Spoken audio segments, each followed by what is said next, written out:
Ya, Tuhan memberkati semua. Dan pada saat ini adalah harinya Tuhan. Ini adalah waktunya Tuhan. Oleh sebab itu kita siapkan hati dan pikiran kita. Kita berikan hati kita untuk memuji memuliakan nama Tuhan. Kita persiapkan hati kita memuji memuliakan nama Tuhan. Mari kita bernyanyi bagi Tuhan, bermasmur bagi Tuhan. Rindukanlah hadirat Tuhan. Buka hatimu untuk Tuhan.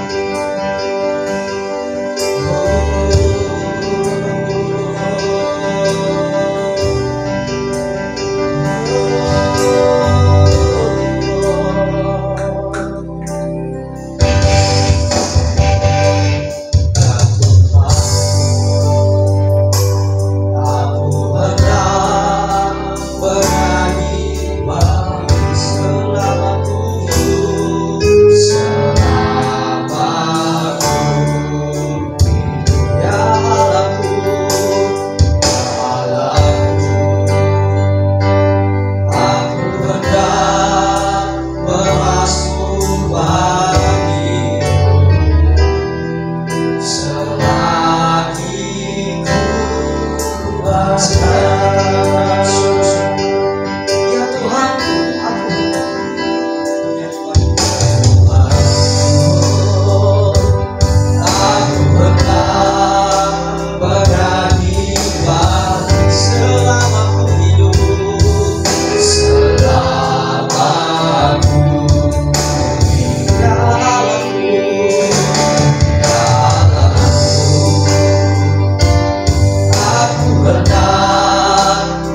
Nyatakanlah kepada aku untuk kemuliaan nama-Mu. Penuhilah jiwaku dengan kasih-Mu. Amin. Jemaat dipersilakan. Mari kita siapkan bejana hati kita untuk Tuhan. Kita buka hati kita. Kita angkat hati kita, hidup kita untuk Tuhan. Kita siapkan hati untuk memuji, memuliakan nama Tuhan.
lepas semua aku untuk berenang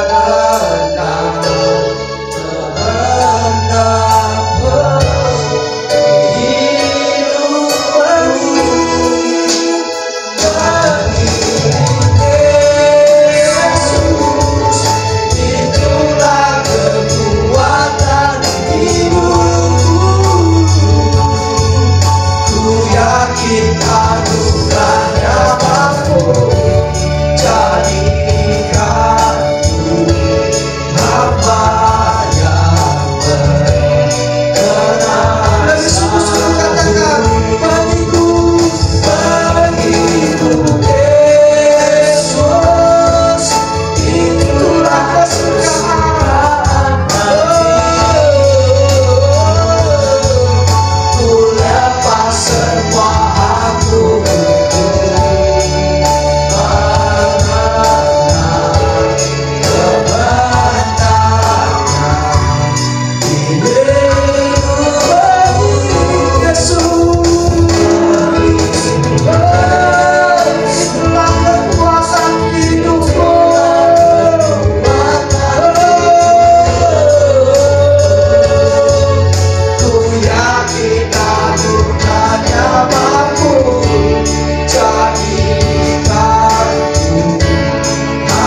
Tuhan, pada pagi hari yang indah ini Tuhan, Kau berserta kami Tuhan.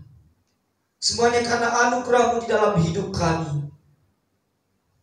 Inilah kami Tuhan, ini syukur kami. Kami mau menghadap hadirat-Mu Tuhan, membawa hidup kami, membawa hati kami untuk-Mu Tuhan, untuk kemuliaan bagi nama-Mu Tuhan. Oleh sebab itu Tuhan, layakan setiap kami, jadikan kami hamba yang berkenan di hadapan-Mu Tuhan. Urapi setiap kami, jemaat-Mu Tuhan. Terima kasih Tuhan Yesus. Kami serahkan jemaat-Mu di dalam tangan-Mu Tuhan. Pada pagi hari ini yang hadir, kiranya Tuhan urapan-Mu Engkau nyatakan di dalam setiap hidup kami, sehingga Tuhan kami terus diperbaharui oleh kuasa Roh-Mu. Berdiamlah di dalam hidup kami Tuhan. Dan bahkan Tuhan jemaat-Mu yang masih belum hadir di tempat ini, kiranya Tuhan berkati, Engkau jagai mereka Tuhan. Dimanapun mereka berada, Engkau sertai Tuhan Yesus. Bahkan yang dalam perjalanan, Engkau lindungi mereka Tuhan, sehingga sampai ke tempat ini dengan selamat, dengan sukacita yang daripada Tuhan. Kami merindukan selalu Engkau Tuhan. Kami merindukan hadirat-Mu Tuhan. Dan bahkan Tuhan kami juga merindukan jiwa-jiwa yang datang. Kami merindukan jemaat-jemaat-Mu datang ke tempat ini. Bahkan orang-orang yang tidak kami kenal sekalipun Tuhan, Kau gerakkan hati mereka, Engkau kirimkan jemaat-Mu untuk datang beribadah di tempat ini, sehingga gereja-Mu dapat bertumbuh baik secara rohani Tuhan. Dan bahkan kami terus bertumbuh di dalam Engkau Tuhan Yesus, sehingga kerajaan surga dapat diperluas, dapat disebarluaskan, sehingga nama Tuhan dipermuliakan. Inilah hidup kami Tuhan, inilah kami, gereja kami serahkan dalam tangan. Terpujilah Tuhan, haleluya, amin. Jemaat dipersilakan dulu.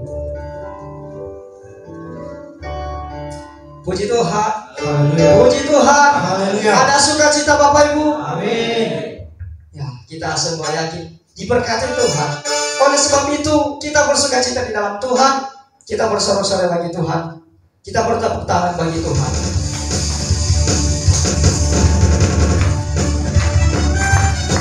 Haleluya.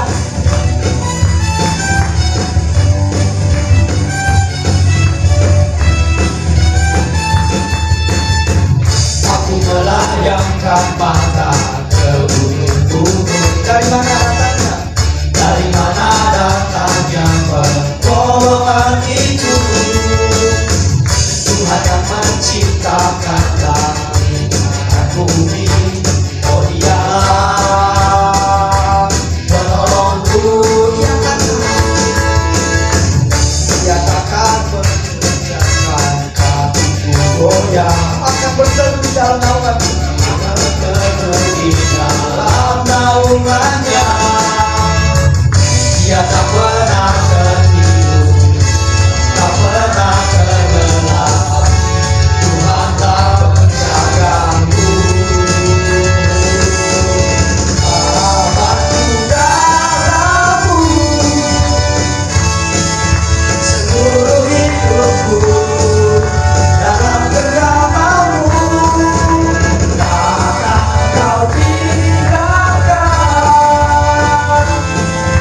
Engkaulah penjaga yang tak pernah terlelap. Dan bagi Bapak kita berdiri, mari kita lebih bersorak-sorai lagi, mari kita lebih semangat lagi memuji kemuliaan nama Tuhan. Kita bertepuk tangan untuk Tuhan. Haleluya. Aku melayangkan mata ke gunung-gunung. Dari mana datangnya pertolongan itu? Tuhan yang menciptakan langit. Oh Dialah, Oh Dialah penolongku. takkan membiarkan kakiku goyah. Dia takkan membiarkan kemuliaan. Ku akan berteduh di dalam naungannya. Dia tak pernah tertidur, tak pernah tenggelam. Tuhanlah penjagaku.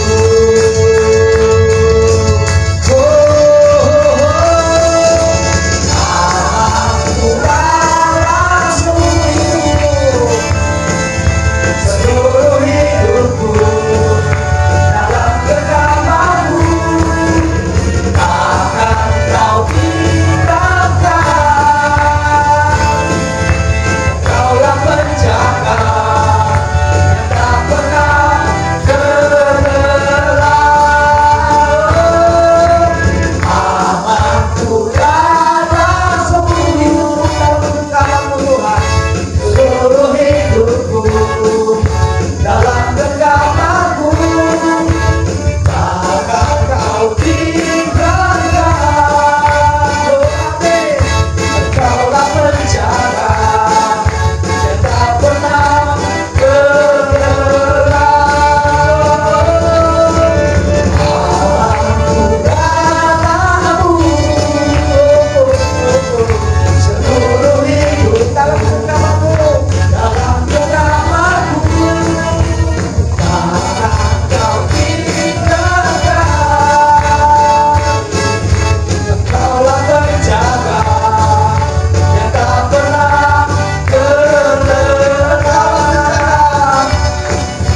Engkaulah penjaga yang tak pernah tenggelam. Engkaulah penjaga yang tak pernah tenggelam. Berikan kemuliaan bagi nama Tuhan. Haleluya. Tuhan dipersilakan dulu.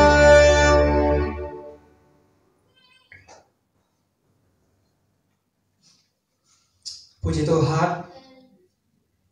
Sekarang kita akan mengumpulkan persembahan bagi Tuhan, dan kita akan bernyanyi bagi Tuhan. Dan di akhir lagu pujian, kita akan mendengarkan firman Tuhan yang akan disampaikan oleh Bapak pimpinan sidang kita di tempat ini, dan sekaligus perjamuan kudus.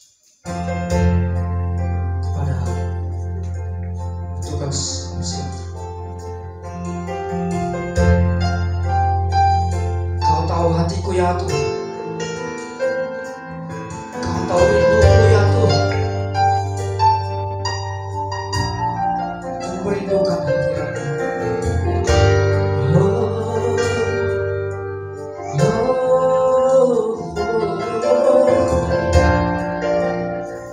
Haleluya. Kau tahu hatiku Tuhan. Kau tahu hatiku Tuhan. Kau tahu rinduku. Kau tahu rinduku Tuhan. Kau tahu harapku. Kau tahu harapku. Kau tahu mimpiku di tangan-Mu Tuhan. Dalam senang jalanku, Dalam senang jalan, dalam setiap langkahku, dalam setiap langkahku, hanya Kau Tuhan yang ku andalkan menghadapi semua. Yesus Kau anugerah, Yesus Kau anugerah terindah dalam hidup. Kau sungguh berarti, Kau sungguh berarti di setiap jalan. Anugerah-Mu selalu mempesonaku. Yesus Kau terbaik, Yesus Kau termanis di dalam Kita memenuhi kita dari awal dengan hidup. sungguh-sungguh. Saya bilang cuma bangkit berdiri. Kau tahu hatiku Tuhan. Kau tahu rinduku. Kau tahu rinduku Tuhan. Kau tahu harapku.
anugerah-Mu Tuhan, kami boleh ada di tempat ini. Karena anugerah-Mu Tuhan, kami boleh bisa menikmati hidup kami sampai saat ini. Karena anugerah-Mu Tuhan, kami boleh bisa menikmati keselamatan kami. Terima kasih Tuhan, tiada kami yang bisa kami ungkapkan di hadapan-Mu, selain hanya kami mengucapkan terima kasih dan syukur kami yang tiada teranya di hadapan-Mu Tuhan. Terima kasih Tuhan, ampuni segala dosa pelanggaran kami Tuhan. Layakkanlah kami untuk bisa menikmati firman-Mu pada saat pagi siang hari ini. Roh jahat yang tidak berasal daripada Tuhan, kami usirkan di dalam nama Yesus Kristus. Keluar dari tempat ini, keluar dari hati kami, keluar dari pikiran kami. Jangan sampai Engkau Tuhan, jangan sampai Engkau mengganggu kami. Biarlah kiranya kuasa Roh Kudus saja yang berkuasa atas kami. Dalam nama Yesus Kristus kami menyambut firman-Mu. Yang percaya katakan amin. Puji Tuhan. Haleluya. Bapak Ibu sekalian, pagi hari ini saya akan menyampaikan firman Tuhan bagi kita dengan tema pelajaran berharga dari kehidupan Hana. Kita coba berbicara firman Tuhan pagi siang hari ini, berbicara tentang Hana. Seperti apa sih Hana itu? Siapa Hana? Dan kenapa kita harus belajar dari kehidupan Hana? Ada apa dengan Hana ini? Nah Bapak Ibu sekalian, langsung saja, karena setelah ini nanti kita akan menikmati perjamuan kudus, jadi firman Tuhan saya akan percepat. Kita baca dari 1 Samuel pasal 2 ayat 1 dan 2. Coba lihat monitor. Kita baca bersama-sama. 1, 2, 3. Lalu berdoalah Hana, katanya, hatiku bersukaria karena Tuhan. Tanduk kekuatanku ditinggikan oleh Tuhan. Mulutku mencemoohkan musuhku, sebab aku bersukacita karena pertolongan-Mu. Tidak ada yang kudus seperti Tuhan, sebab tidak ada yang lain kecuali Engkau, dan tidak ada gunung batu seperti Allah kita. Puji Tuhan. Kalau kita lihat dari ayat ini, kita lihat sosok Hana ini adalah sosok pribadi yang begitu menggantungkan kehidupannya kepada Tuhan. Bergantung kepada Tuhan. Sosok pribadi yang begitu mengagungkan Tuhan. Dia tidak pernah mengandalkan pribadinya, mengandalkan kekuatannya, atau mengandalkan manusia. Coba lihat dari kata-katanya. Lalu berdoalah Hana, dia berdoa kepada Tuhan. Katanya, hatiku bersukaria karena Tuhan. Dia bersukaria karena Tuhan, bukan karena harta, bukan karena jabatan, bukan karena harta dunia. Tanduk kekuatanku ditinggikan oleh Tuhan. Semua karena Tuhan. Mulutku mencemoohkan musuhku, sebab aku bersukacita karena pertolongan-Mu. Tidak ada yang kudus seperti Tuhan. Begitu dia mengagungkan Tuhan. Tidak ada yang kudus selain Tuhan. Tidak ada yang agung selain Tuhan. Tidak ada yang hebat selain Tuhan. Sebab tidak ada yang lain kecuali Engkau, dan tidak ada gunung batu seperti Allah kita. Bapak Ibu sekalian, dari sini aja kita patut meneladani Hana, yang segala-galanya itu bagi dia hanya Tuhan. Tidak ada yang selain daripada Tuhan. Seluruh kehidupannya, nanti kalau kita nanti pada slide-slide berikutnya saya akan menjelaskan bahwa Hana itu dalam suka, dalam duka, dia selalu berserah kepada Tuhan. Ketika dia susah, dia datang kepada Tuhan. Ketika dia senang, dia datang kepada Tuhan. Ya. Siapakah Hana sebenarnya? Hana ini dia istri pertama dari Elkana. Kenapa dikatakan istri pertama? Karena Elkana ini punya dua istri. Yang satu Hana, dan istri keduanya itu namanya Penina. Jadi dia istri pertama dari Elkana, dan ada satu masalah yang dialami oleh Hana ini. Apa itu? Dia tidak memiliki anak, alias dia mandul. Kemudian karena dia tidak memiliki anak dan mandul, dia memiliki banyak tekanan. Dia banyak memiliki tekanan dari mertuanya. Dia banyak memiliki tekanan dari istri kedua dari suaminya Penina, dan ataupun oleh masyarakat atau budaya pada zamannya. Saya rasa ini juga dialami juga oleh anak-anak Tuhan atau masyarakat pada umumnya sampai pada saat ini.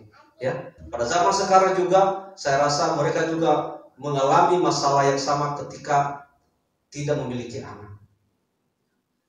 Biasalah kalau tidak memiliki anak kan, saya ingat dulu waktu Kita dulu ada acara, waktu kita dulu ada organisasinya sendiri ya, saya ingat dulu, ada dulu satu keluarga yang tidak punya anak, dan selalu kalau ketemu kita itu nangis. Nah kenapa? Saya udah gak kuat lagi Pak, di gereja saya di Cemooh, kemudian ibu-ibu itu mulutnya tidak bisa diam, selalu nanya kapan punya anak, kapan punya anak, ayo dong, bagaimana dong? Ya mungkin sekali, 2 kali ditanya masih bisa sabar. Tapi kalau 3 kali, 4 kali, 5 kali kan lama-lama juga gerah. Lama-lama juga kan, namanya manusia kan nggak tahan juga. Lama-lama juga manusia itu kan bisa menjawab yang mungkin dengan emosi dan sebagainya. Nah, inilah yang dialami oleh Hana. Dia tidak memiliki anak. Dia tertekan oleh istri kedua daripada suaminya. Dia tertekan oleh masyarakat pada umumnya. Sebenarnya secara pribadi Hana ini punya masalah besar, dan mungkin kalau kita mengalami seperti itu kita juga stres. Kita bukan stres karena kita tidak punya anak, tapi stres itu karena pertanyaan orang-orang. Sebentar ditanya, sebentar udah dijelasin, ditanya lagi, besok ketemu ditanya lagi. Nah, ini yang dialami oleh Hana. Nah, lalu apa yang dilakukan oleh Hana? Ya, dia berusaha dengan doa, ya. Dia berusaha dengan doa dan penyerahan kepada Tuhan untuk menjadi seorang yang memiliki hidup yang berarti. Tujuannya apa? Ya, dia meminta seorang anak kepada Tuhan. Bukan dalam arti karena dia punya masalah, malah dia mencari jalan lain. Malah dia mencari solusi lain. Dia melupakan Tuhan, ataupun dia mengatakan Tuhan tidak punya kuasa. Saudara sekalian, Hana tidak. Hana justru dia mencari Tuhan. Hana justru dia meminta kepada Tuhan.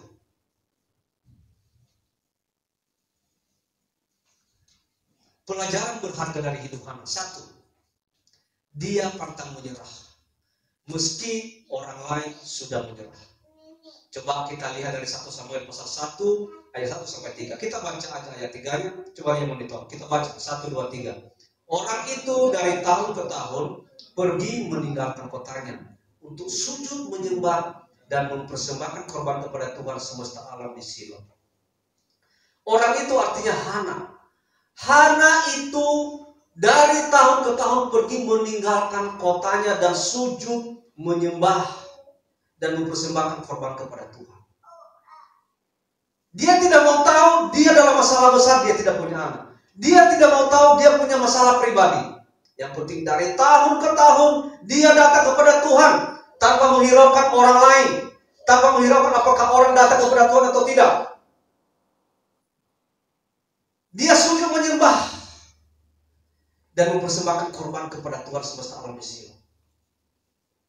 Susah loh mencari sosok pribadi seperti ini pada zaman sekarang.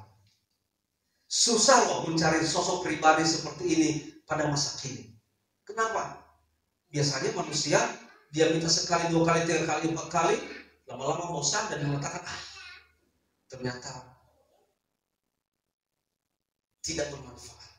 Ternyata saya juga doa, nungging saya juga doa, bertekuk lutut, tetap aja juga tidak bermanfaat. Tidak ada hasilnya. Saudaraku sekalian, terkadang Tuhan tidak memberikan sesuatu yang kita minta pada saat yang kita mau. Ingat itu. Tuhan memberikan sesuatu pada saat maunya Tuhan. Karena waktunya Tuhan adalah bukan waktunya kita. Nah, Hana dari tahun ke tahun dia datang menyembah Tuhan. Dari tahun ke tahun dia mempersembahkan korban kepada Tuhan. Dia tidak menghiraukan orang lain. Dan ingat, pada zaman itu hidup kerohanian orang-orang Israel itu adalah sedang suam-suam kuku. Masa-masa itu Israel mulai meninggalkan Tuhan. Tahu sendiri orang Israel kan, orang Israel itu kan orang yang tegar tengkuk, kemudian orang yang suka mendumel, orang yang suka bersungut-sungut, orang yang suka menyalahkan orang lain, orang yang suka menyalahkan Tuhan. Itulah sosok pribadi daripada orang-orang Israel. Mereka itu tegar tengkuk.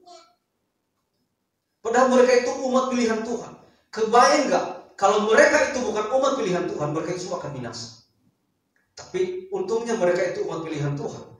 Meskipun mereka tegak tengkuk, tapi Allah tetap mengasihi mereka. Kenapa? Karena dulu ada perjanjian luhur dengan nenek moyangnya. Itu dituliskan dalam Alkitab. Kenapa orang Israel itu tegak tengkuk, keras kepala? Tapi kenapa mereka tetap dibela oleh Tuhan?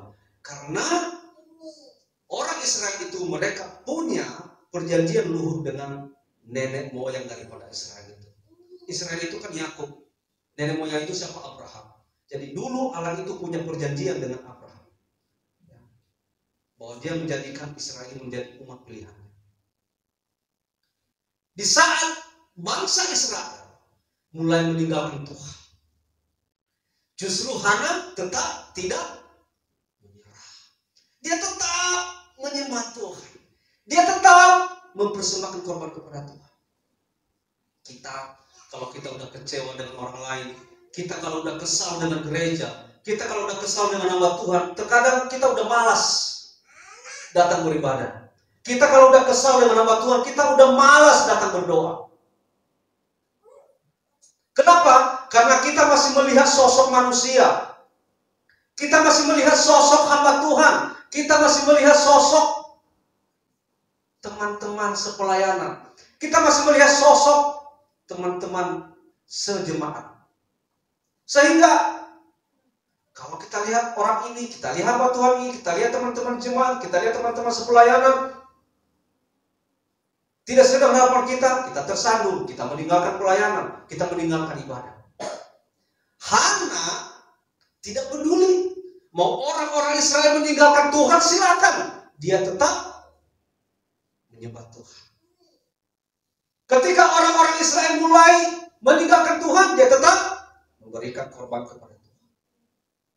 Hana mengatakan, urusanmu. Kalau engkau meninggalkan Tuhan, silakan aja orang Israel. Saya tetap hubungan saya dengan Tuhan. Puji Tuhan. Masih mau bertahan dengan Tuhan? Amin. Masih tetap mau menyerah kepada Tuhan tanpa melihat orang lain? Amin. Saudaraku sekalian, yang kedua, apa pelajaran berharga dari hidup Hana? Dia selalu mengingat Allah dikala ada masalah maupun tidak ada masalah. Ketika dia ada masalah, tadi ada masalahnya apa? Masalah dia tidak punya anak. Dia mandul. Apa dia meninggalkan Tuhan? Malah dia mencari Tuhan. Padahal sebenarnya kalau dia mencari, bisa aja dia mencari dukun sebenarnya. Dia bisa mencari dukun, dia bisa mencari paranormal, dia bisa mencari orang pintar. Tapi Hana tidak. Dia mencari Allah. Ketika dia senang, ketika dia suka cita, ketika dia bahagia, dia juga tetap mencari Tuhan. Nanti kita lihat. Ketika dia mandul, ketika dia tidak punya anak, dia mencari Tuhan. Dia memohon kepada Tuhan. Ketika dia juga sudah dianugerahkan anak oleh Tuhan, dia juga tetap mengembalikan anak itu kepada Tuhan. Berterima kasih kepada Tuhan. Sosok Hana, sosok yang selalu mengingat Allah dikala ada masalah maupun tidak ada masalah. Nah, saudaraku sekalian, di zaman sekarang banyak sekali alternatif lain yang ditawarkan oleh dunia ketika kita mengalami masalah. Banyak jalan-jalan lain yang ditawarkan oleh dunia ketika kita jatuh dalam kesusahan. Nah, kalau kita tidak mengenal kebenaran, kalau kita tidak berpegang teguh kepada Tuhan, maka kita bisa terbawa arus oleh pengaruh-pengaruh dunia tersebut. Kalau kita tidak bisa menghargai kuasa Allah, kalau kita tidak menyadari bahwa yang maha kuasa itulah hanya Allah pribadi, maka kita bisa terbawa arus oleh pengaruh-pengaruh dunia. Saudaraku sekalian, ingat, banyak sekali hal yang menggiurkan saat ini. Kita bisa ditawarkan harta, kita bisa ditawarkan jabatan, kita bisa ditawarkan apa? Kita bisa ditawarkan harta dunia atau apalah, banyak sekali yang bisa menggiurkan. mau kamu lagi ini ya, butuh ya, mau boleh sih kita bantu, kita ada kebetulan kita ada suatu organisasi ini, kita bisa bantu. Apapun nanti yang kamu butuhkan kita bisa kasih, tapi syaratnya kamu harus ikut kita. Kalau kita tidak sadar bahwa Allah kita adalah Allah yang maha kuasa, maka dengan gampang kita bisa meninggalkan. Ya udahlah, butuh berapa? Sekian, ya udahlah, ikut kami. Ya udah, saya ikut deh. Yang penting daripada saya mati, daripada saya nggak makan, daripada saya tidak punya usaha, ya udahlah, ikut aja lah. Saudaraku sekalian, kalau dengan cara demikian engkau telah menjual Tuhan, engkau telah menjual keselamatanmu. Engkau nanti engkau menikmati memang kenikmatan dunia, tapi pada akhirnya nanti engkau akan kehilangan hidup yang kekal. Hana, dia mengingat Allah ketika susah maupun ketika dia senang. Apakah yang dilakukan Hana menghadapi masalah besar dalam hidupnya? Kita bisa baca dalam 1 Samuel pasal 1 9-16. Tapi saya fokus di sini di ayat ke-15. Saya baca ya. 1 Samuel pasal 1 ayat ke-15. Saya baca demikian. Tetapi Hana menjawab, bukan tuanku, aku seorang perempuan yang sangat bersusah hati.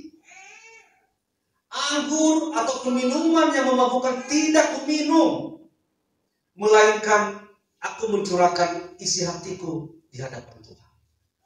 Hana curhat kepada Tuhan. Hana mencurahkan isi hatinya kepada Tuhan. Dia tidak curhat di medsos, dia tidak curhat di FB, dia tidak curhat di IG, apalagi. Nah, manusia zaman sekarang curhatnya kemana? Media sosial. Berantem sama suaminya, curhat di media sosial. Ya, berantem sama teman sekerja, berantem, curhat di media sosial. Apalagi, nggak ada beras di dapur, curhat di media sosial. Apalagi, belum keramas, belum kerimat, curhat di media sosial. Semua media sosial. Hana tidak. Hana curhat kepada Tuhan. Hana mencurahkan semua isi hatinya kepada Tuhan. Apapun kesusahannya yang dialami oleh Hana, dia datang curhat kepada Tuhan. Dia tidak menyalahkan orang lain. Dia tidak menyalahkan Penina. Penina yang selalu mencela dia. Penina selalu mengatakan, lu dulu. Tidak punya anak kamu. Dia tidak mempermasalahkan itu. Ya udah, itu urusan Penina. Apa urusannya? Dia curhat kepada saudara sekalian. Firman Tuhan pakai hari ini mendidik kita, mengingatkan kita supaya apapun masalahmu, jangan engkau terlalu cepat bereaksi untuk curhat kepada orang lain. Jangan terlalu cepat, jangan terlalu reaktif untuk curhat di media sosial. Jangan dikit-dikit posting di media sosial. Kami sekarang sedang ditegur di tempat kami bekerja, di kantor. Kami sedang ditegur. Kami langsung dikumpulkan oleh pimpinan kami tentang hidup-hidup mewah. Tahu kan kasusnya? Pegawai pajak yang anaknya memukulin orang lain, ya, karena dia kaya, dia merasa punya duit, padahal dia ingat tahu bahwa bapaknya itu seorang pejabat negara. Dia seenak-enaknya, ya, posting di media sosial, pakai moge, motor gede, yang harganya 300 juta, 500 juta. Pakai mobil mahal, mobil mewah, pamer di media sosial. Mungkin kalau dia tidak memukul anak ini, ya, mungkin kasus bapaknya ini tidak terkuat. Tapi ingat, namanya bangke, ya, cepat lamanya akan kecil. Ya, mungkin bapaknya selama ini berusaha supaya dia baik di mata publik. Bapaknya selama ini berusaha supaya tidak terbongkar kasusnya. Tapi Tuhan punya cara melalui anaknya.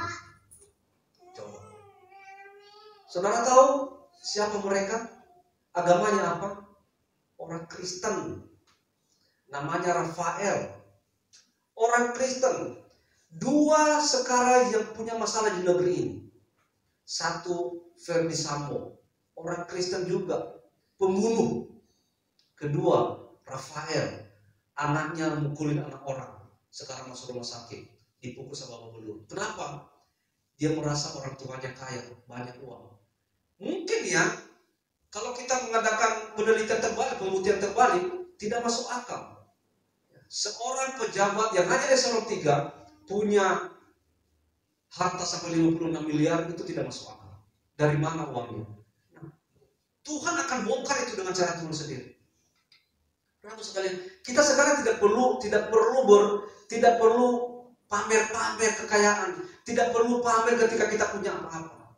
Pimpinan kami di kantor mengatakan begini, semua para pejabat di sini, semua para ASN di sini dilarang memosting apapun di media sosial, apalagi yang berhubungan itu dengan kemewahan, apa yang kita punya. Udah, apa yang kamu punya simpan aja. Bila perlu yang kamu punya itu kasihlah buat bantu orang lain.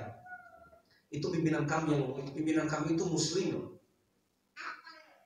Pimpinan kami itu muslim. Dia mengatakan bantu orang lain, berbelas kasihan kepada orang lain. Jadi kita jangan terlalu banyak mengatakan kita orang Kristen punya kasih. Terkadang orang Kristen yang mengatakan dia punya kasih pun nggak punya kasih. Buktinya Sambo dia bunuh teman seimannya. Buktinya si anak Rafael ini dia memukuli orang lain hanya gara-gara yang sepele, hanya karena pengaruh daripada pacarnya. Saudaraku sekalian, kita tidak perlu membanggakan apa yang kita punya di dunia ini, ya. Apalagi kalau yang kita punya itu bersumber dari hal, maaf kata, dari hal yang kurang Tuhan mau, kurang Tuhan sukai. Ya. Saudaraku sekalian, ayo, mari kita menjaga hati. Ingat si Hana ini. Hana ini apapun yang dialami, apapun masalahnya, dia selalu curhat kepada Tuhan. Dia tidak pernah curhat kepada orang lain, dia tidak pernah curhat. Ya, mungkin waktu itu tidak media sosial ya, tapi saat ini kan banyak media sosial. Ya, dia tidak pernah mencurahkan isi hatinya di luar daripada Tuhan. Ya. Berdoa dengan jujur dan sungguh-sungguh kepada Tuhan. Selalu berdoa dengan sungguh-sungguh kepada Tuhan.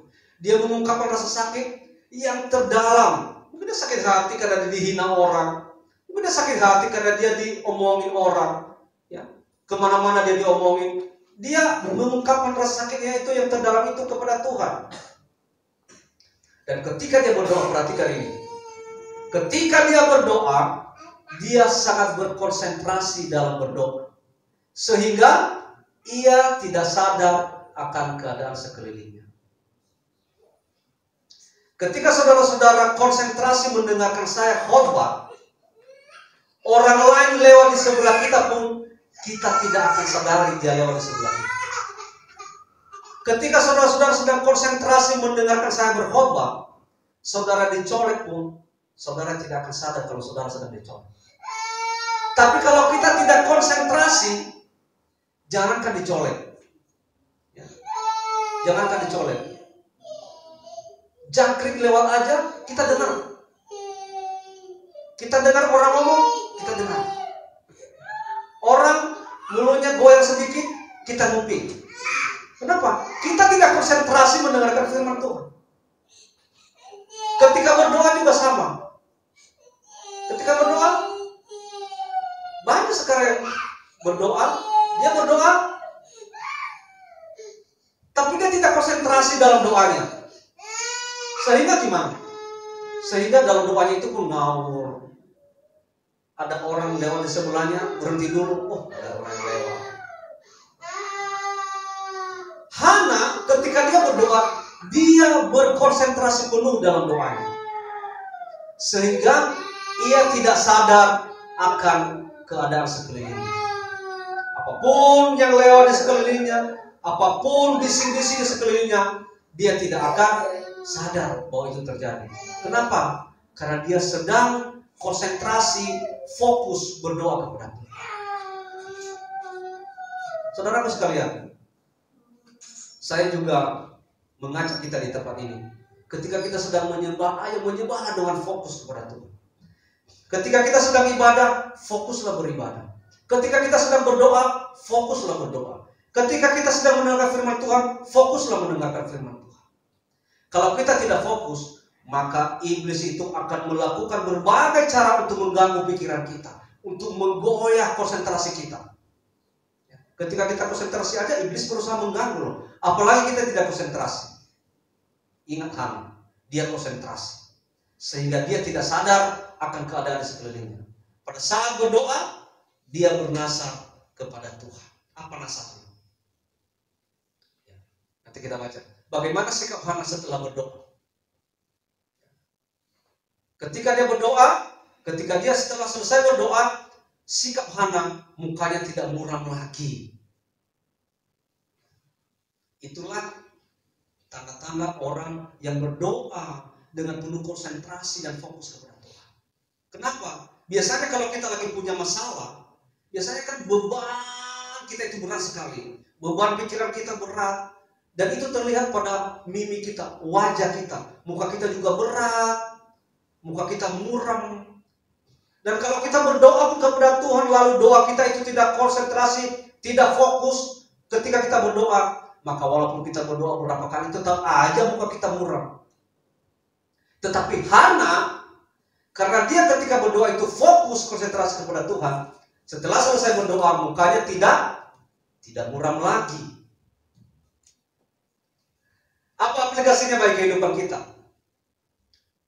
Ya, jadi meskipun kadang-kala doa kita tidak langsung dijawab Allah pada saat kita berdoa, sebagai seorang yang beriman sebaiknya kita menunjukkan sukacita dan bahagia bila kita sudah menyerahkan segala masalah kita kepada Allah melalui doa kita. Jangan berharap ketika kita berdoa langsung Tuhan jawab. Sekali lagi saya ingatkan bahwa waktu Tuhanlah bukan waktu kita. Tuhan nanti akan menjawabnya pada waktunya Tuhan. Jangan memaksa Tuhan. Tuhan, saya butuh besok Tuhan. Berikan saya besok Tuhan. Nah, kalau Tuhan bilang besok bukan waktu yang terbaik, kenapa kamu memaksa saya? Tugas kita adalah memohon. Bagian kita adalah memohon kepada Tuhan. Tuhanlah yang memberikan. Memberikan, mengeksekusi itu semuanya, itu adalah haknya Tuhan. Itu bagiannya Tuhan. Jangan mengambil haknya Tuhan. Doa membuat kita berubah. Apakah hasil doa Hana?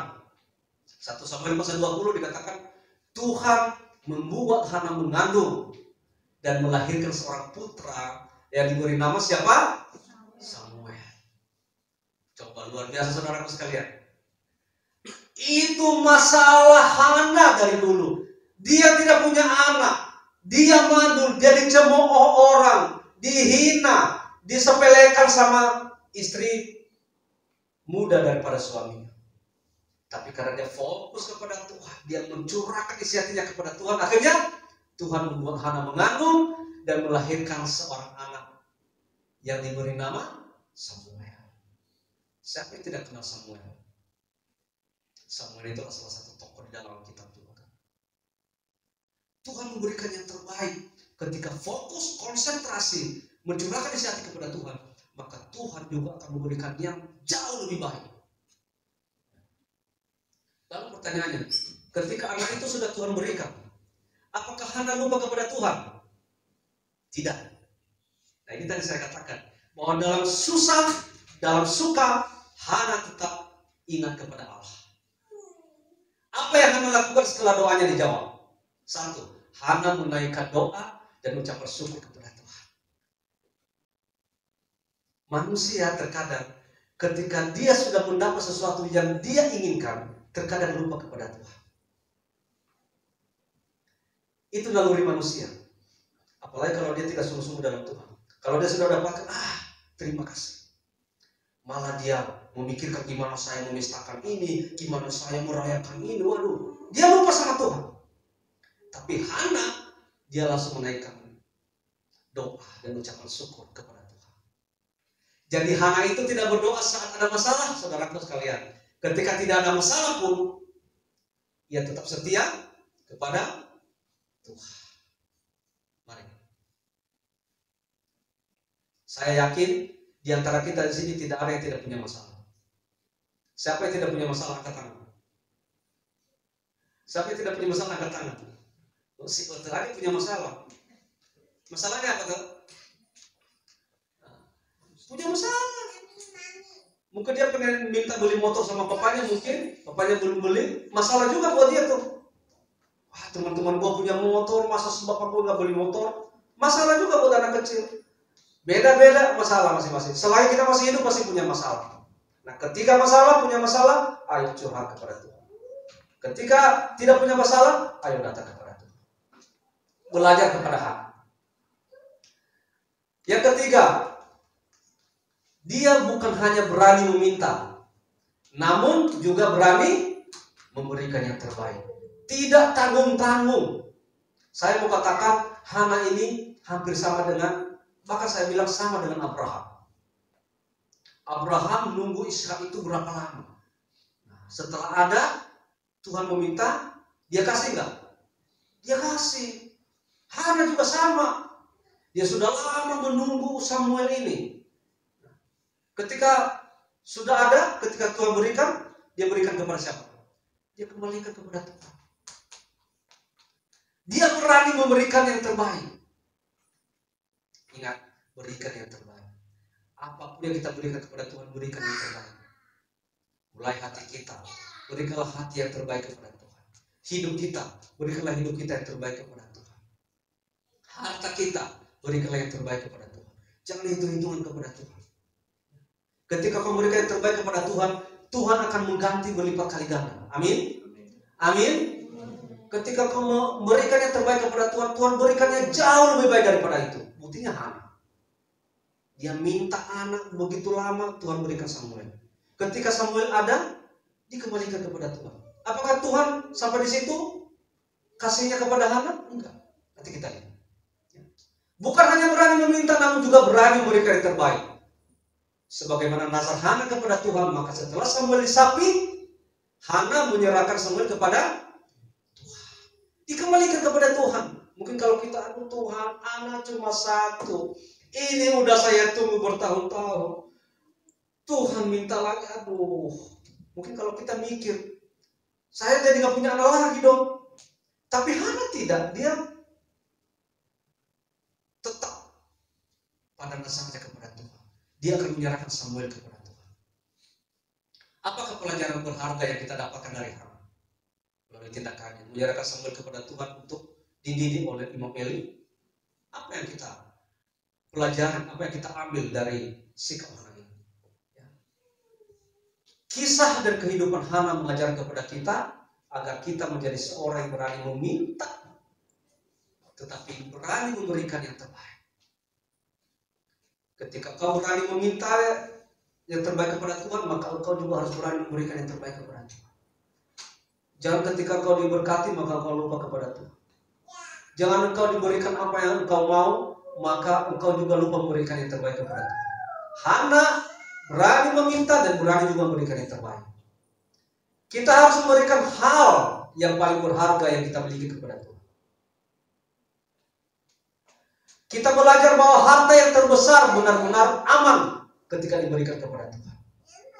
Hana melakukan ini semua. Berkat apa yang diterima Hana setelah dia menyerahkan Samuel kepada Tuhan? Kita bisa baca di 1 Samuel pasal 21. Dikatakan Hana mengandung dan melahirkan berapa? 3 anak laki-laki dan 2 anak perempuan lagi. Jadi tidak berhenti sampai Samuel. Ketika Samuel dikembalikan Hana kepada Tuhan, maka Hana mengandung dan melahirkan 3 anak laki-laki dan 2 anak perempuan. Luar biasa. Tuhan kembalikan berlipat kali ganda. Kalau 2 kali lipat kan berarti dia hanya mengembalikan 2 kan. 3 anak laki-laki dan 2 anak perempuan, 5. Luar biasa saudara sekalian. Jadi ketika kita berikan yang terbaik kepada Tuhan, Tuhan akan mengganti.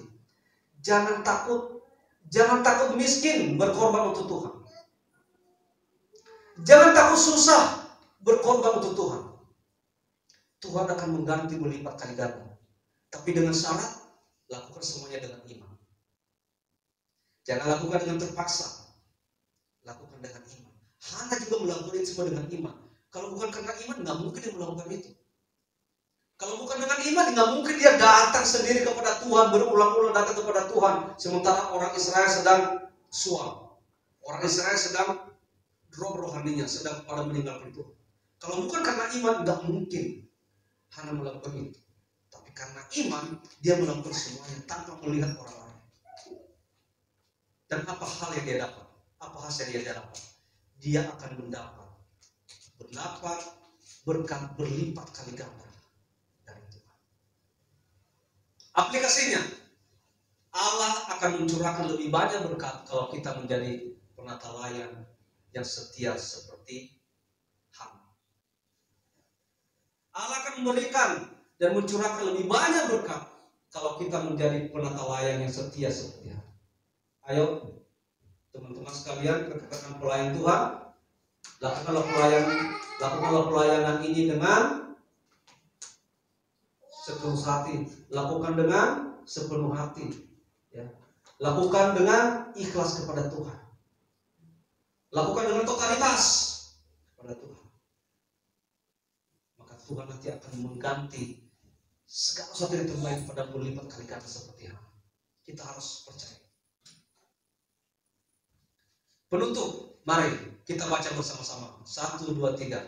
Mari kita meneladani kehidupan Hana yang tidak mudah menyerah, meski orang lain sudah menyerah.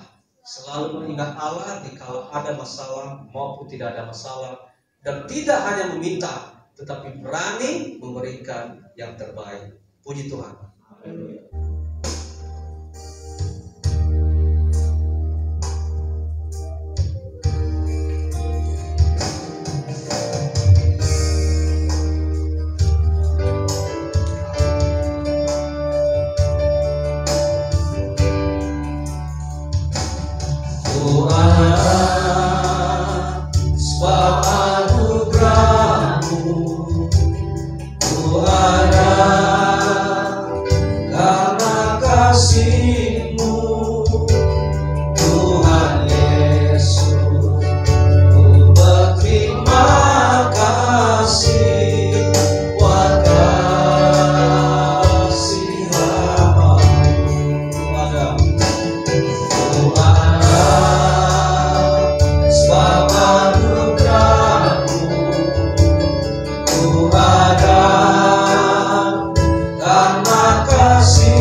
Sambil kita bernyanyi, dan di akhir pujian ini nanti saya minta Bapak Guru Injil BGA untuk berdoa kepada kita.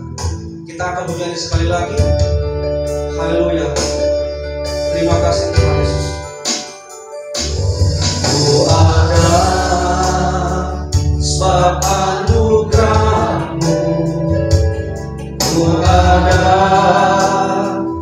karena kasih-Mu, Tuhan Yesus. Ku berterima kasih buat kasih-Mu. Terima kasih, terima kasih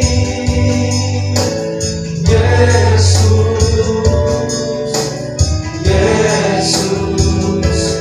Terima kasih anugerah-Mu buat hidupku sekarang.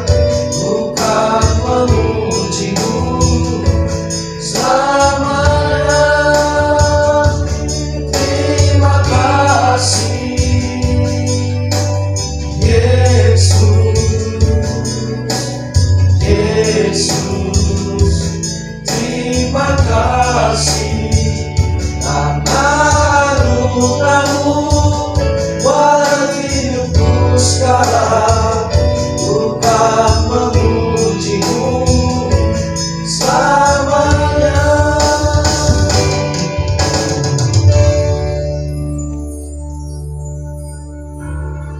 Benar Bapa, karena anugerah-Mu kami boleh ada di hadirat-Mu.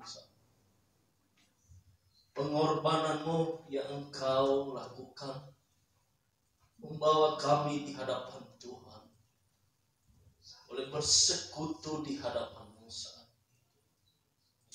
curahan darah-Mu yang mengalir menyucikan kami, membawa kami hidup dalam kebenaran. Ya Bapa, kami bersyukur atas semua yang Engkau berikan bagi kami. Engkaulah Allah yang kami sembah. Saat ini Bapa,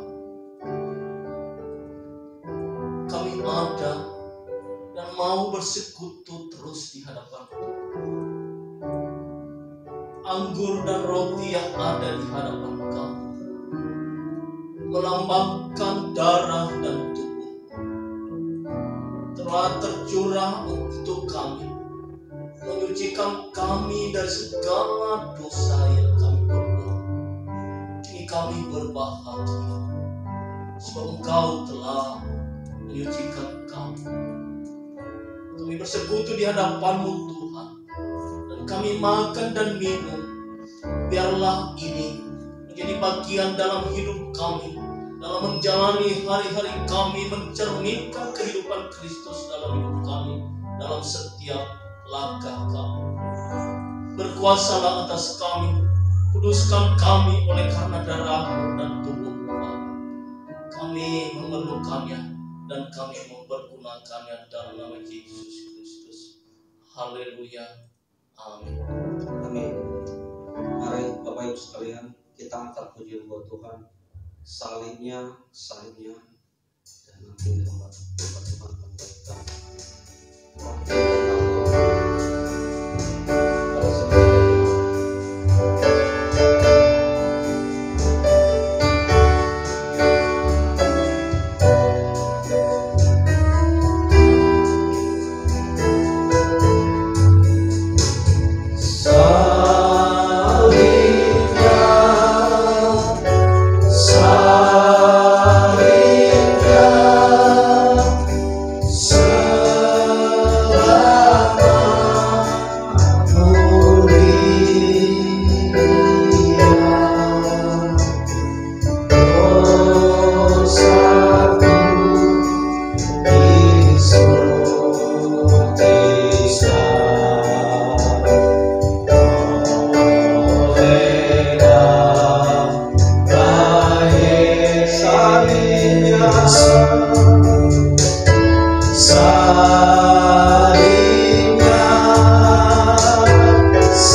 Sebab apa yang telah kuteruskan kepadamu telah aku terima dari Tuhan, yaitu bahwa Tuhan Yesus pada malam waktu ia diserahkan mengambil roti, dan sesudah itu ia mengucap syukur atasnya. Ia memecah-mecahkannya dan berkata, "Inilah tubuhku yang diserahkan bagi kamu. Perbuatlah ini menjadi peringatan akan aku." Roti dimakan dalam nama Tuhan Yesus Kristus.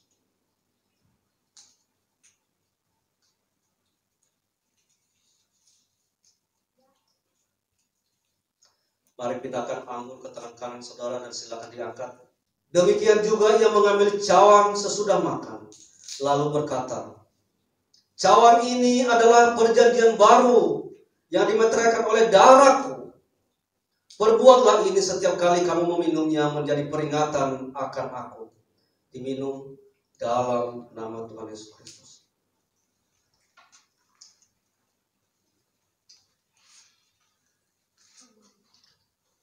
Sebab setiap kali kamu makan roti ini dan minum cawan ini, kamu memberitakan kematian Tuhan sampai ia datang. Puji Tuhan. Mari kita angkat pujian buat Tuhan. Ku bersyukur buat kasih-Mu. Dan nanti saya minta Bapak Pendeta PH Reva untuk berdoa bagi kita. Sambil berdoa syafaat. Haleluya, terima kasih Tuhan. Terima kasih Kau telah melayani kami Tuhan untuk menikmati tubuh darah Bapa. Menaikkan pujian syukur kami di hadapan-Mu saat ini. Terima kasih Yesus. Haleluya Yesus.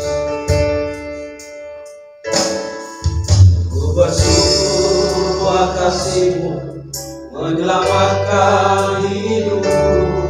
Oh Yesus, Tuhan dan Raja-Ku.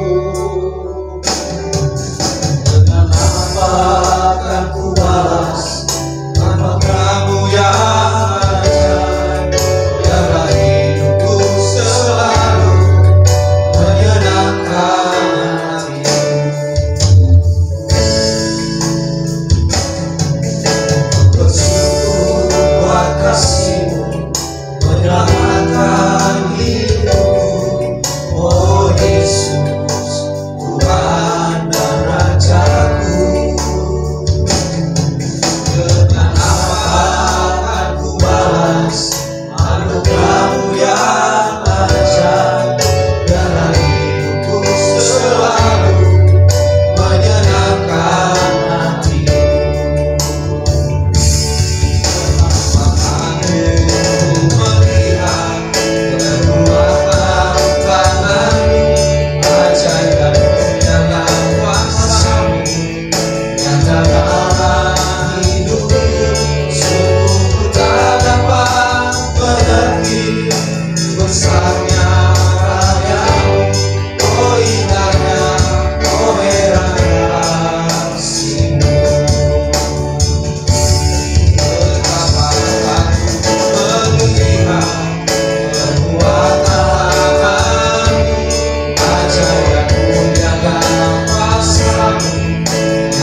Besarnya keselamatan, besarnya pengorbanan, besarnya kasih-Mu dalam kehidupan kami, tak mampu kami melihat batasannya dalam kehidupan kami, Tuhan Yesus.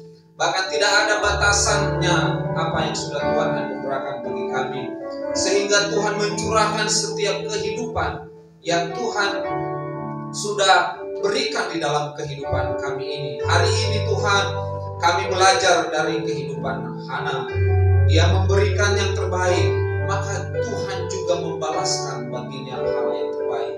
Oleh sebabnya Bapa, biarlah kerinduan Hana juga akan menjadi kerinduan kami.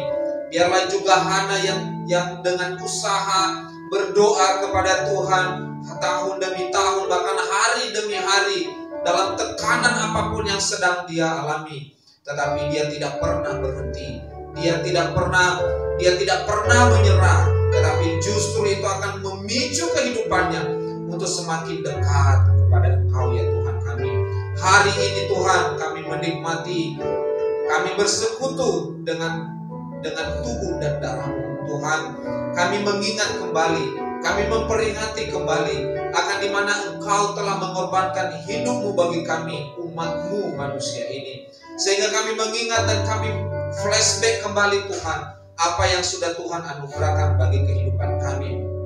Oleh sebabnya Bapa, kami bersyukur, kami berterima kasih kepada Engkau. Jika tubuh-Mu telah Engkau hancurkan bagi kami, jika hidup-Mu telah Engkau korbankan, jika Engkau telah turun dari tempat yang maha tinggi itu dan turun ke tempat yang paling rendah bersama dengan manusia, Engkau tidak melihat itu Tuhan, tetapi Engkau hanya melihat bahwa kehidupan kami sungguh berharga, sehingga Engkau menyelamatkan kehidupan kami. Biarlah dengan anggur, biarlah dengan roti dan anggur ini sebagai lambang dari tubuh dan darah-Mu akan mengingatkan kami kembali bagaimana Engkau telah berkorban bagi kehidupan kami ini Tuhan Yesus. Ya Bapa, kami berdoa untuk gereja kami di tempat ini. Tak pernah berhenti kami mengingat gereja kami di tempat ini. Tak pernah berhenti kami mengingat akan setiap pelayanan kami di tempat ini. Tuhan akan senantiasa memberkati para anak-anak-Mu, para jemaat-Mu, para pelayan-Mu yang Kau taruhkan hatinya untuk melayani di tempat ini. Tuhan, Engkau akan memberkati, Engkau akan menguduskan setiap kami yang ada di tempat ini. Gereja ini akan terus berjalan Bapa. Gereja ini akan terus terbuka tanpa Engkau akan memberhentikan di tengah jalan. Tetapi kami akan, seberapapun Tuhan akan mempercayakan kepada kami di tempat ini, kami akan tetap melayani Engkau. Kami akan tetap melayani. Kami akan tetap memberitakan firman-Mu dari tempat ini. Dan bahkan kami akan memberitakannya juga melalui perbuatan, melalui kehidupan kami di luar dari gereja ini. Terima kasih Tuhan Yesus, terima kasih. Tahun demi tahun, bulan demi bulan ke depan Tuhan, akan banyak yang akan kami lakukan di gereja ini.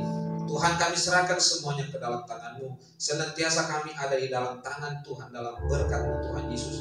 Dan sekiranya Tuhan akan terus menolong kami untuk kami membangun pelayanan di tempat ini ya Bapa. Ya Bapa, kami berdoa Tuhan Yesus untuk negara kami yang tercinta ini. Hiruk pikuk dari pemilu yang akan datang di tahun 2024 sudah terasa pada tahun ini. Ya Tuhan, kami memiliki tugas untuk berdoa bagi negara ini, untuk kami memberkati negara ini melalui kehadiran kami. Apapun yang terjadi tahun 2024 Bapak, kami hanya tahu bahwa kami akan memilih pemimpin kami di negara ini. Bahkan pemimpin kami sekarang ini Tuhan Yesus yang sedang memimpin Indonesia ini, Tuhan Engkau akan berkati presiden, bahkan wakilnya, para menteri, eksekutif, yudikatif juga Bapak. Engkau akan memberkati, bahkan sampai ke tingkat yang paling terendah sekalipun Tuhan akan memberkati senantiasa. Engkau akan terus memperhatikan, terus akan memberkati setiap mereka Bapak. Jika Tuhan telah menaruhkan mereka di tempat itu, maka ada rencana Tuhan yang sedang Tuhan lakukan di tempat tersebut.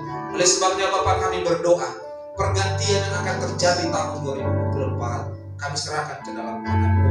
Kami umat-Mu akan memilih pemimpin yang layak untuk memimpin kami. Kami tidak akan ikut dalam politik-politik identitas. Kami tidak akan ikut dalam politik-politik praktis. Tetapi kami tahu ketika kami berdoa, ketika kami tahu, ketika kami memilih, ketika kami melihat track record yang ada, maka itulah yang akan menjadi pilihan yang terbaik Engkau akan taruhkan di dalam hati kami. Terima kasih Tuhan Yesus. Kesejahteraan negara ini adalah kesejahteraan kami. Jika negara ini sejahtera, maka gereja, rumahmu, bahkan umatmu di negara ini juga pasti akan sejahtera, Bapak. Terima kasih Tuhan Yesus. Terima kasih. Kami berdoa untuk Gereja Pentakosta Indonesia wilayah Nias dalam kepemimpinan Pendeta Tehena Sefi Hareva sebagai koordinator wilayah. Tuhan Engkau akan berkati dibawa di gereja yang Dia pimpin, Tuhan Yesus. Engkau juga akan berkati Bapak. Senantiasa Engkau akan mengurapi dengan kuasa Roh Kudus-Mu. Engkau akan memberikan kekuatan kesehatan baginya Bapak. Tubuhnya yang semakin hari semakin melemah, Engkau akan terus mendorong dia Bapak untuk terus akan melayani umatmu, melayani gereja-Mu di Pulau Nias. Bahkan gereja Pentakosta Indonesia di seluruh wilayah Nias di bawah kepemimpinan Pendeta Dr. M. Hasibulia, Tuhan akan menolong, Tuhan akan memberkati. Kau memberikan kekuatan baginya Bapak, sehingga hamba-hamba Tuhan yang Dia pimpin di bawahnya, gereja-gereja yang Dia pimpin di bawahnya Bapak, Engkau akan senantiasa memberkatinya dalam anugerah-Mu. Kekuatan Roh Kudus, bahkan urapan-Mu dari surga akan senantiasa mengurapi para hamba-hamba-Mu di seluruh Indonesia ini. Terpuji-pujilah nama Bapa, termulialah Engkau. Kehidupan kami sepanjang minggu ke depan kami serahkan ke dalam tangan-Mu. Engkau akan senantiasa memberkati kami dalam studi kami, pekerjaan kami, apapun yang kami kerjakan Bapak, yang dipegang tangan kami, Engkau akan senantiasa memberkati dalam anugerah-Mu Tuhan. Terpujilah nama-Mu, termulialah Engkau Bapak. Kiranya kasih dan anugerah-Mu akan senantiasa menyertai kehidupan kami. Inilah doa kami Bapak. Hanya kami serahkan ke dalam tangan-Mu dan mengakhirinya dengan doa Bapa kami. Bapa kami dalam surga, dikuduskan nama-Mu, datanglah kerajaan-Mu, jadilah kehendak-Mu di bumi seperti di surga. Ampunilah segala kesalahan kami, seperti kami juga bersalah. Jangan bawa kami ke dalam pencobaan, tetapi lepaskanlah kami daripada yang jahat. Karena Engkau yang punya kerajaan dan kuasa dan kemudian sampai selama-lamanya. Haleluya. Mari saudaraku sekalian, terima berkat Tuhan. Renungkan firman Tuhan, lakukan dalam kehidupanmu, jadikan menjadi kebutuhan jiwamu. Firman Tuhan yang selalu disampaikan oleh hamba-hamba Tuhan dan Tuhan, sehingga berkat ini akan sempurna dalam kehidupan. Haleluya. Kasih karunia dari Tuhan kita Yesus Kristus, kasih dari Allah Bapa, dan persekutuan Roh Kudus menyertai Bapak Ibu saudaraku sekalian, siang hari ini kekal sampai selama-lamanya. Haleluya. Amin. Bapa, terima kasih. Bapa, terima kasih.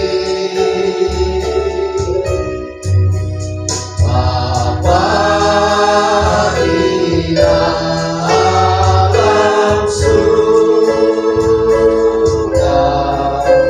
ku berterima kasih. Amin. Bapak Ibu silakan duduk. Puji Tuhan. Tadi ada satu yang terlupakan, kita ada yang ulang tahun tapi kita tidak doakan. Tanggal 1 Devan ulang tahun, tadi lupa didoakan. Oleh karenanya Devan, saya minta maju ke depan saya sini, berdiri di sini, sini. Nah nanti minta Bapak Pendeta Reva untuk berdoa, hamba-hamba Tuhan berdiri semua di sini, tumpangkan tangan.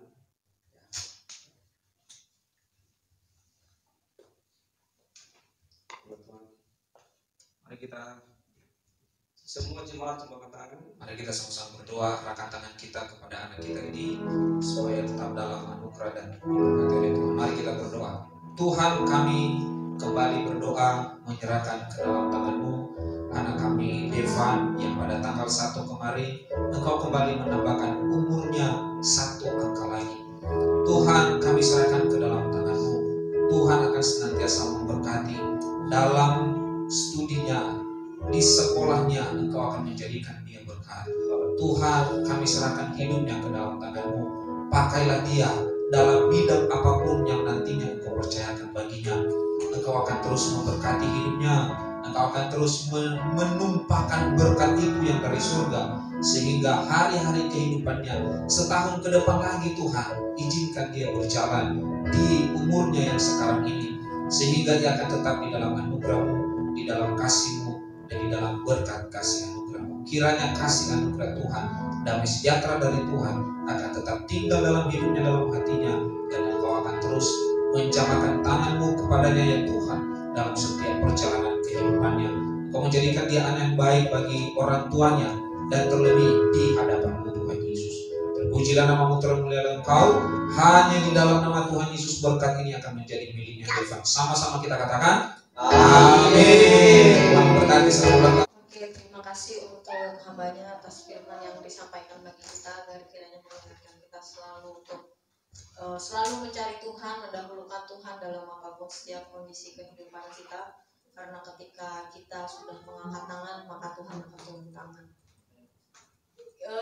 Terima kasih juga untuk Bapak Ibu semua yang sudah hadir pada pagi hari ini. Juga terima kasih para pelayan yang sudah melayani dalam ibadah ini, pemain musik, singer, WL, juga LCD.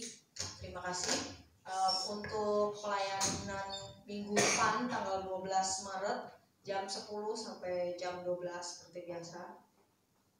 Worship leader akan dilayani oleh Sintua Okta, singernya oleh Ibu Yeni dan Rian. Ushernya akan dilayani oleh keluarga Bapak Sianturi, infokusnya Ray, kolektornya Kathy, dan pelayan firman akan dilayani oleh Bapak Guru Begea. Musiknya akan dilayani oleh Saudara Dasman. Lalu keterangan adalah testimoni Sunday. Lalu untuk ibadah tengah minggu hari Jumat jam setengah 8 malam di tempat ini seperti biasa. Jadi Bapak Ibu diundang untuk bersama-sama dengan kita untuk hadir dalam ibadah tengah minggu kita. Juga hari Sabtu ibadah youth jam 7 malam. Buat anak-anak youth boleh diajak saudaranya, sepupunya, siapapun boleh untuk hadir bersama-sama di dalam ibadah youth. Juga untuk latihan di hari Sabtu, jamnya boleh disepakati bersama nanti sesama pemain musiknya. Yang penting hari Sabtu itu tetap untuk latihan. Juga saya himbau kembali untuk pelayan di hari Minggu, dimohon untuk tidak terlambat. Jadi kita mulai jam 10, paling enggak jam setengah 10 atau 10 kurang 15 lah udah ada gitu ya. Jadi jangan sampai terlambat, meskipun cuma LCD tapi pastikan juga sudah hadir sebelumnya gitu ya. Karena saya perhatikan tadi masih ada ternyata WL-nya kayaknya belum ngasih lagu gitu. Jadi baru disusun tadi lagu-lagunya gitu. Jadi kalau sudah datang lebih dulu, setidaknya bisa punya waktu untuk nyusun lagu. Jadi untuk WL jangan lupa lagu-lagunya bukan cuma untuk pemain musik tapi juga untuk LCD-nya gitu ya. Jadi selalu perhatikan untuk pelayan Tuhan jangan terlambat gitu. Rumahnya udah deket ya, jadi kan gak jauh. Kita datang sama Tuhan, Tuhan gak pernah kasih berkat kita terlambat, jadi kita juga jangan terlambat untuk datang sama Tuhan gitu ya. Oke, itu aja dari saya. Ada lagi Pak Gembala? Oke, baik, kalau tidak ada kita akan memberikan persembahan pembangunan. Silakan.